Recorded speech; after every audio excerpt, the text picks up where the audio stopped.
ஓம் நமோ வெங்கடேஷாய. ராமேஸ்வரத்தில் இருக்கிற ராமநாத சுவாமி கோயிலுக்கு லைஃப்பில் ஒரு தடவையாச்சும் நம்ம அவசியம் போகணும்.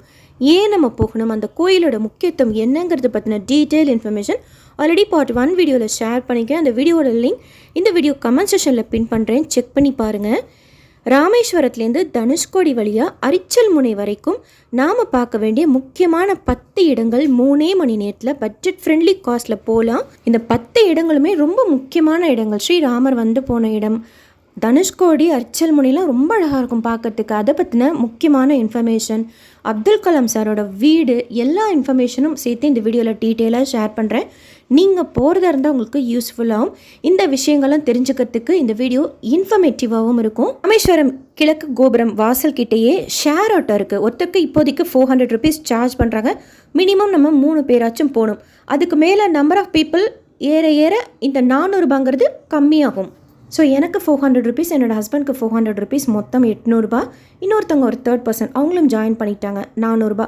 மொத்தம் 1200 ரூபாய்க்கு ஆட்டோ பேசிக்கிட்டோம். ஆட்டோ கண்டிஷன் சூப்பராக இருந்தது. ஆட்டோக்காரரும் ரொம்ப கைண்டாக இருந்தார். ஸோ கரெக்டாக 10 மணிக்கு ஆட்டோவில் கிளம்புறப்ப ஃபஸ்ட்டு அதிகம் வெயில் இருக்கிற இடத்துக்கு போயிடலாம் அப்படின்ட்டு அவர் சஜஸ்ட் பண்ணார். நீங்கள் ப்ரைவேட் வெஹிக்கல் அந்த ரோட்டில் போனோம் அப்படின்னா என்ட்ரி ஃபீ கொடுக்கணும். ஆட்டோக்கு கேட்கல. ஸோ ஃபஸ்ட்டு நாங்கள் கோதண்டராமசுவாமி கோயிலுக்கு தான் போனோம். ரொம்ப அழகான கோயில், சுற்றிலும் கடல் தண்ணி இருக்கும், நடுவில் கோயில் இருக்கும்.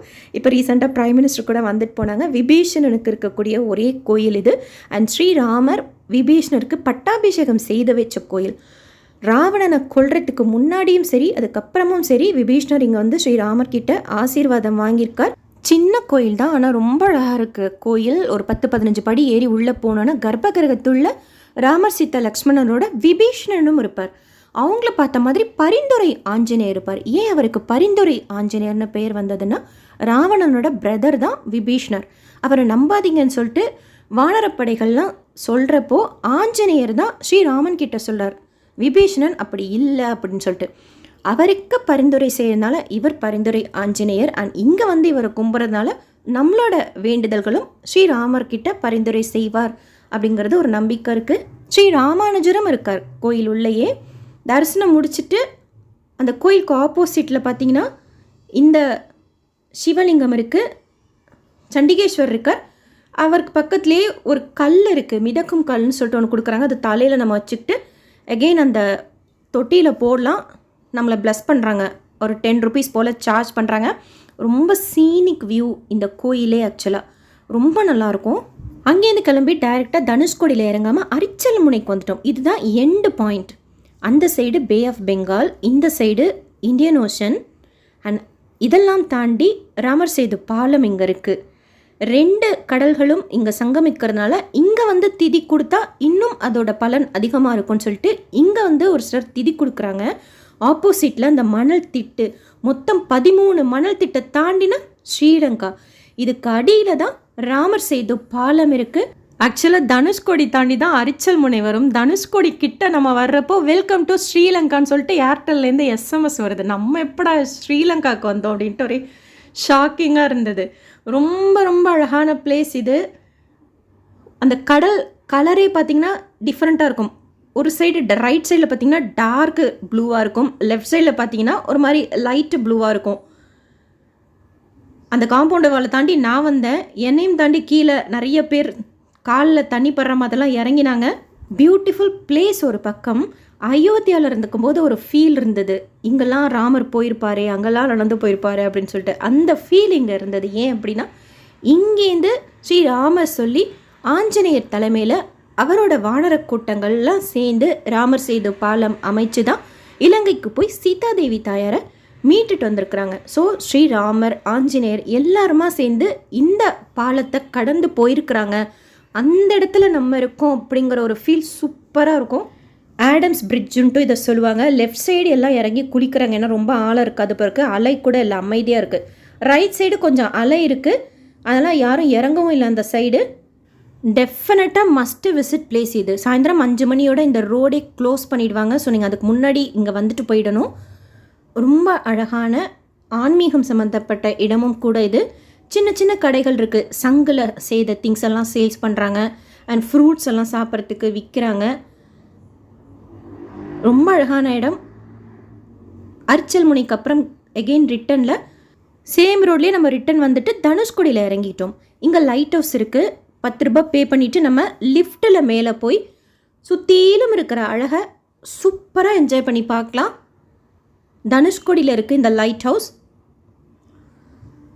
மெயின் பிளேஸாக இருந்திருக்கு தனுஷ்கோடி. ஆக்சுவலாக சென்னையிலேருந்து தனுஷ்கோடி வரைக்கும் ட்ரெயின் அண்ட் அங்கேருந்து மறுபடியும் போட் வழியாக ஸ்ரீலங்காவுக்கு போகிறதுக்கு 80 ருபீஸ் தான் சார்ஜ் பண்ணிகிட்டு இருந்தாங்களாம். அப்போது செப்பல் கழட்டி விட்டுறணும். லிஃப்ட்டில் ஜஸ்ட் ஒரு ஃபியூ மினிட்ஸ் தான் நம்ம மேலே ரீச் ஆகிடலாம்.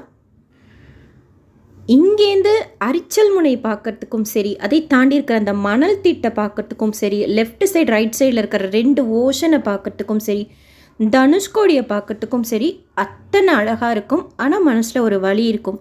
1964 வருடம் டிசம்பர் மாதம் ஒரு பெரிய அலை வந்து ஒரே நாள் நைட்டில் தனுஷ்கோடி மொத்த ஊரையுமே அழிச்சிட்டு போயிடுச்சு. 2000 மக்கள் ஒரே நாள் நைட்டில் இறந்துருக்குறாங்க. இந்த தனுஷ்கோடியிலேருந்து ராமேஸ்வரத்துக்கு போகிறதுக்காக ட்ரெயின் வெயிட்டிங்கில் இருந்ததாம். சிக்னல் கிடைக்காம வெயிட்டிங்கில் இருந்திருக்கு. அந்த சைக்ளோனில் அந்த ட்ரெயினில் இருந்த 200 பேரும் இறந்துருக்குறாங்க. அந்த ரயில்வே ஸ்டேஷன் அங்கே தான் இருக்கும். அதுவும் நம்ம பார்க்கலாம். அண்ட் இன்னொரு முக்கியமான விஷயம், இந்த ஊரில் பவர் சப்ளை கிடையாது. ஈவன் இந்த லைட் ஹவுஸ் கூட பவர் சப்ளையில் ஒர்க் பண்ணல. சோலார் பேனல் வச்சுருக்காங்க. பில்டிங் எதுவும் கட்டக்கூடாது அப்படின்னு சொல்லிட்டு ரூல் இருக்குது. இந்த சைக்ளோனில் தனுஷ்கோடி அழிஞ்சதுக்கப்புறம் இது வாழ தகுதி இல்லாத இடமா டிக்ளேர் பண்ணியிருக்கிறாங்க.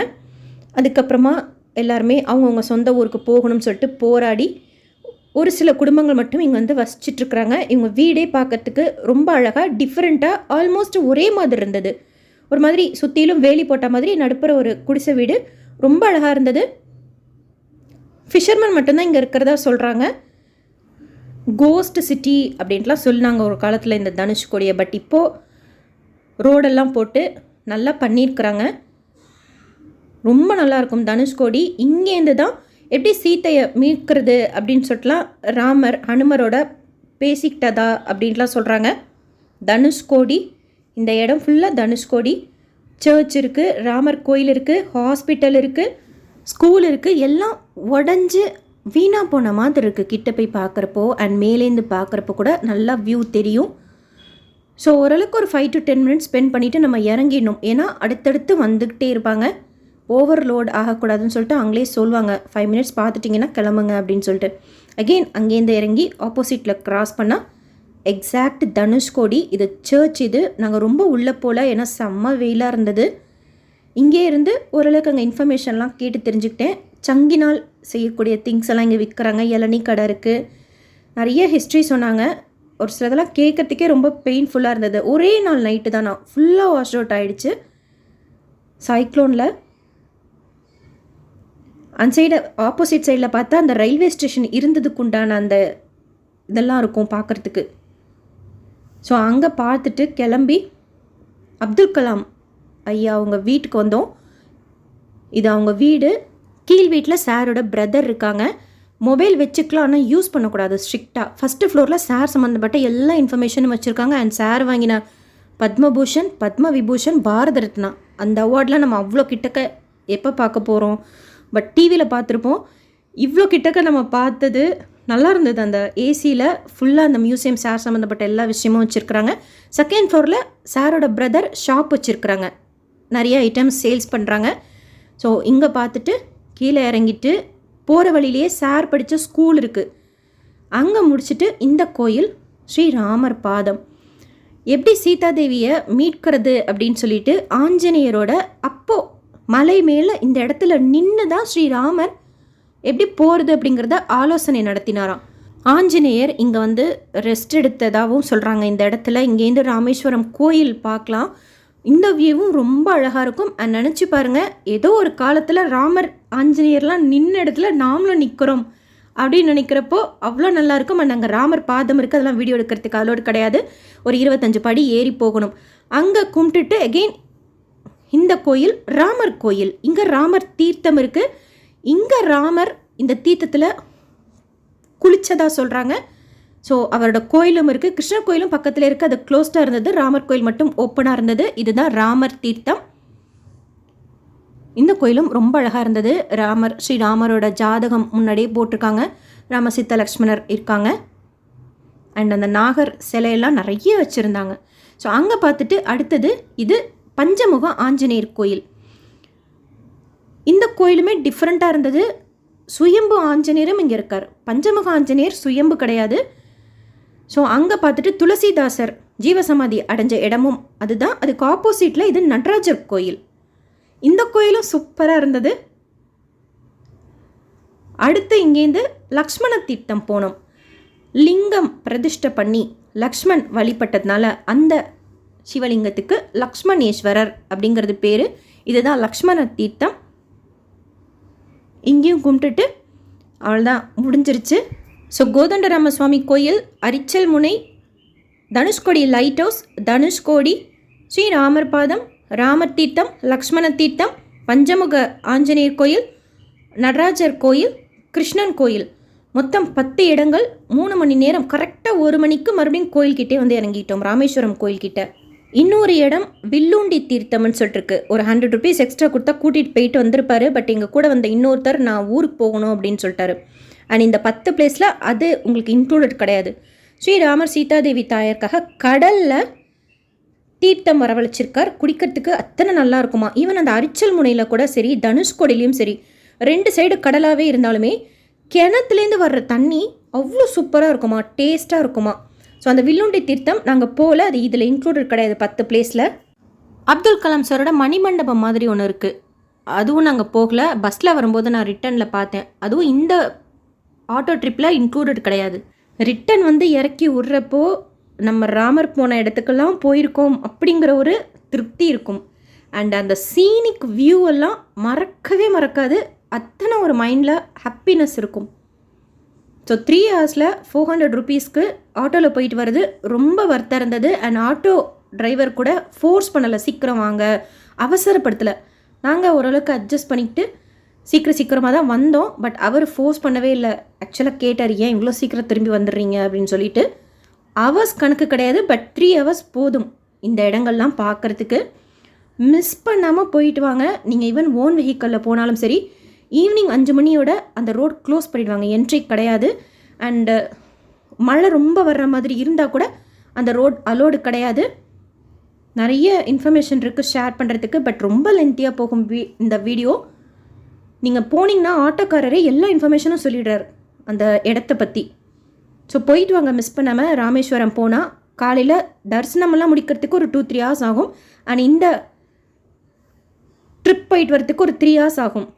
6 hours முடிச்சுட்டு நீங்கள் சாயந்தரம் சென்னைக்கெல்லாம் வரீங்க அப்படின்னா ட்ரெயின் இருக்குது, உடனே கிளம்பி வந்துடலாம். இந்த வீடியோ உங்களுக்கு இன்ஃபர்மேட்டிவாக இருக்கும்னு நினைக்கிறேன். SSB லைஃப் ஸ்டைல் யூடியூப் சேனலை ஃபஸ்ட் டைம் பார்க்குறீங்கன்னா சப்ஸ்கிரைப் பண்ணி பக்கத்தில் இருக்கிற பெல் ஐக்கானையும் ப்ரெஸ் பண்ணி வச்சுக்கோங்க. திருப்பதி பற்றின அப்டேட்ஸோட சேர்த்து இந்த மாதிரி முக்கியமான இன்ஃபர்மேஷனும் அப்பப்போ ஷேர் பண்ணுறது உங்களுக்கு யூஸ்ஃபுல்லாகவும் இன்ஃபர்மேட்டிவாகவும் இருக்கும். நீங்கள் இந்த இடங்களுக்கு போயிருந்தீங்கன்னா உங்களுக்கு வேறு ஏதாவது இன்ஃபர்மேஷன் தெரிஞ்சாலும் ஷேர் பண்ணுங்கள், யூஸ்ஃபுல்லாக இருக்கும். இந்த வீடியோ லைக் பண்ணி மற்ற பக்தர்களுக்கு ஷேர் பண்ணுங்கள். இந்த இன்ஃபர்மேஷன்லாம் ஷியோராக இன்ஃபர்மேட்டிவாகவும் யூஸ்ஃபுல்லாகவும் இருக்கும். ராமேஸ்வரம் நம்ம பார்க்க வேண்டிய இடம் லைஃப்பில். தேங்க்யூ.